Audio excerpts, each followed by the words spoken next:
Penyebaran Islam di Bondowoso. Menengok sejarah, siapakah tokoh alim ulama atau wali Allah sebagai awal penyebar Islam di Pulau Jawa ini? Mulai dari zaman kerajaan raja-raja sampai zaman perjuangan, kita mulai dari Jawa Timur. Setelah kita dari Belambangan dan Jember, kita kembali menengok daerah Tapal Kuda, daerah yang tidak punya pesisir pantai, yaitu kota Bondowoso. Siapakah alim ulama pendahulu di sana yang menyebarkan awal mula agama Islam? Bondowoso berdiri sekitar tahun 1789 atau 1794 Masehi, dan Majapahit berdiri tahun 1293 Masehi.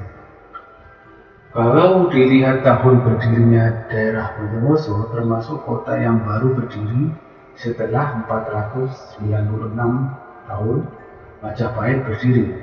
Kemungkinan sebelum berdiri kota Bondowoso awalnya hutan belantara dan daerah persinggahan atau perlintasan para punggawa dan raja-raja kerajaan Majapahit ketika sedang melakukan perjalanan ke daerah timur, mengingat daerah Bondowoso baru-baru ini banyak ditemukan juga benda-benda purbakala diperkirakan peninggalan Majapahit. Berdirinya kota Bondowoso berkaitan dengan kerajaan dari Bangkalan Madura dan daerah Karangsidena Besuki. Dikisahkan berawal dari seorang anak yang bernama Raden Bagus Asra. Pada waktu berumur 17 tahun, Raden Bagus Asra diangkat sebagai Menteri Anom. Di tahun 1789, Raden Bagus mendapatkan tugas untuk memperluas wilayah kekuasaan Besuki ke arah selatan. Namun sebelum memulai perjalanan, beliau menikah dengan putri Bupati Probolinggo, yakni Roro Sadia, di tahun 1794. Pengembangan wilayah ini selain untuk tujuan politis juga sebagai upaya menyebarkan agama Islam. Mengingat di sekitar wilayah yang dituju penduduknya masih beragama Hindu-Buddha, dibantu oleh Puspotrio, Jatirto, Nurotruno, dan Jatitruno, Raden Bagus Asra berangkat melaksanakan tugasnya menuju arah selatan. Dalam usaha memperluas wilayah, beliau menemukan suatu wilayah yang sangat strategis untuk kemudian disebut Bondowoso. Dengan diangkatnya beliau sebagai Demang di daerah yang baru dengan nama Abhiseka Mas Ngabehi Astrotruno. Demikianlah dari hari ke hari Raden Bagus Asra berhasil mengembangkan wilayah kota Bondowoso. Dan tepat pada tanggal 17 Agustus 1819 atau hari Selasa Kliwon 25 Syawal 1234 Hijriah, Adipati Besuki Raden Aryo sebagai orang kuat yang memperoleh kepercayaan Gubernur Hindia Belanda dalam rangka memantapkan strategi politiknya, menjadikan wilayah Bondowoso lepas dari Besuki dengan status Keranggan Bondowoso dan mengangkat Raden Bagus Asra atau Mas Ngabehi Astrotruno menjadi penguasa wilayah dan pimpinan agama dengan gelar Mas Ngabehi Kertonegoro dan berpredikat Ronggo I. Ditandai penyerahan tombak Tukulwulung. Masa beliau memerintah adalah tahun 1819 sampai 1830 yang meliputi wilayah Bondowoso dan Jember. Dari kisah ini, penyebaran Islam di Bondowoso sudah diawali oleh penguasa Bondowoso sendiri, yaitu Raden Bagus Asra atau Mas Ngabehi Astrotruno menjadi penguasa wilayah dan pimpinan agama Islam dengan gelar Mas Ngabehi Kertonegoro dan berpredikat Ronggo I. Selanjutnya penyebaran Islam di Bondowoso dilakukan oleh alim ulama setempat. Ada nama-nama tokoh alim ulama pendahulu di Bondowoso, diantaranya adalah Kyai Mas. Kyai Mas hidup di abad 19 dan wafat pada tahun 1892. Namanya melegenda di daerah Bondowoso dan Situbondo, khususnya wilayah Perajikan dan sekitarnya.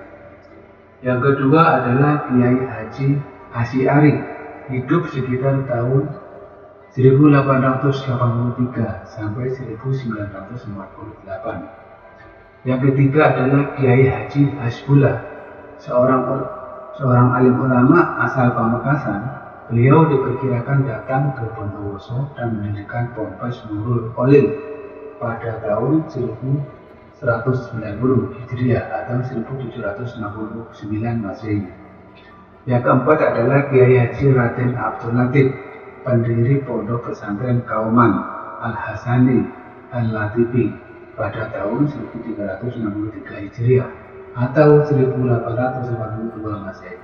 Beliau adalah putra Ja'far Shadiq, berasal dari Batu Ampar, Madura.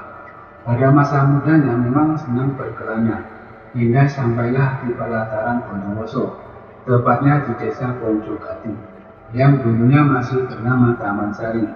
Dan di Pojokati ini, Kiai Ja'far Shadiq memiliki keturunan dari hasil pernikahan dengan putri Kiai Hasbullah sebagai pendiri pertama Pondok Pesantren Nurul Khalil Pojokati. Di antara para pendahulu alim ulama penyebar Islam di Bondowoso itu, kami tertarik meriwayatkan kisah hidup Kiai Haji Asy'ari. Kiai Haji Asy'ari merupakan perintis awal atau tokoh awal penyebar agama Islam di wilayah Wonosari dan sekitarnya. Beliau merupakan murid Syekh Khalil Bangkalan yang pada masa sebelum kemerdekaan atau saat masa-masa kolonial Belanda berkuasa, Pondok Pesantren Syekh Khalil Bangkalan menjadi tempat belajar para santri yang kelak di masa mendatang menjadi ulama-ulama tangguh di bidangnya. Daerah Bondowoso pada masa itu merupakan daerah rawan kejahatan. Perilaku masyarakat yang selalu berubah di kawasan Bondowoso, khususnya Kecamatan Wonosari dan sekitarnya, diikuti makin maraknya tindakan premanisme dan kejahatan yang dilakukan oleh para preman, penjahat dan promotora. Kiai Haji Asy'ari kemudian mencari solusi agar dakwahnya diterima sehingga bisa mengurangi tindak kejahatan yang terjadi di wilayah Wonosari dan sekitarnya. Solusi ini kemudian melahirkan suatu ide berdakwah Islami dengan cara main keju, istilah lokal dari bahasa Madura yang apabila diterjemahkan berarti menyanyi, mirip seperti sindir atau tindakan saling memukul dengan rotan. Dalam kasus ini, main keju yang dimaksud adalah tindakan saling memukul dengan rotan.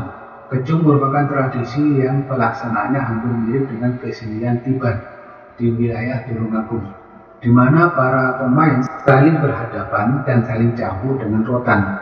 Keju dalam tulisan ini dimaksudkan sebagai ajang perlombaan untuk menguji nyali, kekuatan fisik, taktik, dan ketangkasan para pemain. Setiap pemain membawa rotan untuk dipukulkan ke lawannya. Pemain dikatakan menang jika berhasil menjatuhkan lawan. Keju merupakan tradisi yang juga ditemukan di kebudayaan Jawa. Seni ini memadukan kekuatan fisik, kanuragan, gerakan, dan terkadang diiringi dengan musik. Meskipun dalam prakteknya, kejung yang dilakukan oleh Kiai Haji Asy'ari dipengaruhi oleh kebudayaan Madura yang kuat. Aspek yang ditonjolkan ialah gerakan dari pemain kejung itu sendiri yang dinamis, bertenaga, dan tidak terlalu menonjolkan musik. Tradisi ini sering dijadikan ajang taruhan ataupun puji oleh para peserta yang melihatnya. Di sini perlahan Kiai Haji Asy'ari merubah aturan ini. Kiai Haji Asy'ari memanfaatkan kejung untuk menunjukkan lawan-lawannya yang kemudian beliau rangkul dalam proses pembelajaran Islam. Hal ini nampak ketika lawan-lawan beliau yang umumnya merupakan preman dan penjahat menggunakan ilmu hitam, namun berbeda dengan Kiai Haji Asy'ari yang menekankan pada penggunaan ilmu putih atau ilmu agama untuk menghadapi para promocora. Para promocora, preman, dan penjahat yang kala ini tertarik mengetahui ilmu yang dipakai oleh Kiai Haji Asy'ari, sehingga ini mengundang mereka untuk mendalami Islam lebih giat. Beliau menggunakan tradisi lokal sebagai sarana dakwah. karena dakwah secara langsung di kalangan masyarakat Wonosari dan sekitarnya yang dihuni para preman dan penjahat dengan jumlah yang banyak berpotensi memunculkan konflik dan pertentangan.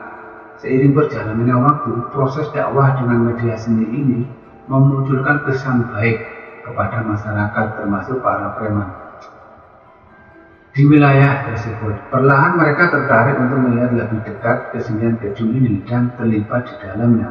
Lama-kelamaan usaha dakwah Kiai Haji Asy'ari dalam menyebarkan agama Islam di wilayah Wonosari dan sekitarnya menuai hasil yang bagus.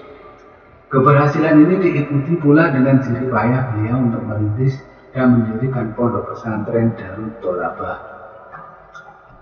Keberhasilan mendirikan pondok pesantren tersebut tidak lepas dari usaha beliau merangkul masyarakat di sekitar penjahat dan bermocora di kawasan itu. Usaha dan doa dari sesama kiai tidak bisa dipungkiri perannya. Salah satunya adalah Kiai Haji Raden Syamsul Arifin, merupakan ayah dari Kiai Haji As'ad Syamsul Arifin, pendiri pondok pesantren Salafiyah Syafi'iyah Sukorejo, Situbondo. Kiai Haji Raden Syamsul Arifin menjadi Dewan Penasehat atau pembina di Pondok Pesantren Darut Tolabah dan daerah Wonosari, Bondowoso antara tahun 1910 sampai 1950 Masehi. Saat berdirinya Pondok Pesantren Darut Tolabah merupakan masa-masa yang begitu genting di mana kolonialisasi Belanda masih melanda wilayah Bondowoso dan sekitarnya. Kemudian diikuti pula penjajahan Jepang. Kondisi ini membuat Pondok Pesantren Darut Tolabah selain sebagai pusat pendalaman ilmu agama, juga difungsikan sebagai basis pertahanan dan perjuangan rakyat melawan penjajah. Selama masa perjuangan, masyarakat Wonosari dan sekitarnya termasuk di dalamnya santri Pondok Pesantren Darut Tolabah yang terdiri dari berbagai elemen masyarakat, khususnya para preman, ikut terlibat dalam perjuangan melawan penjajah. Kiai Haji Asy'ari wafat tahun 1948 yang pada saat itu Indonesia baru merayakan kemerdekaan yang ketiga. Tradisi kejung yang beliau pakai untuk berdakwah ini mulai luntur. Harapan kita semua semoga tradisi ini bisa terpelihara untuk menambah khazanah kebudayaan Nusantara. Almarhum Kiai Haji Asy'ari dimakamkan di pemakaman keluarga yang terletak di Jalan Kelapa Sawit, Kecamatan Wonosari, Kabupaten Bondowoso. Makam beliau berada di sisi sebelah barat Jalan Kelapa Sawit dan berdekatan dengan pemukiman penduduk dan area persawahan. Wallahu a'lam bishawab. Like and share.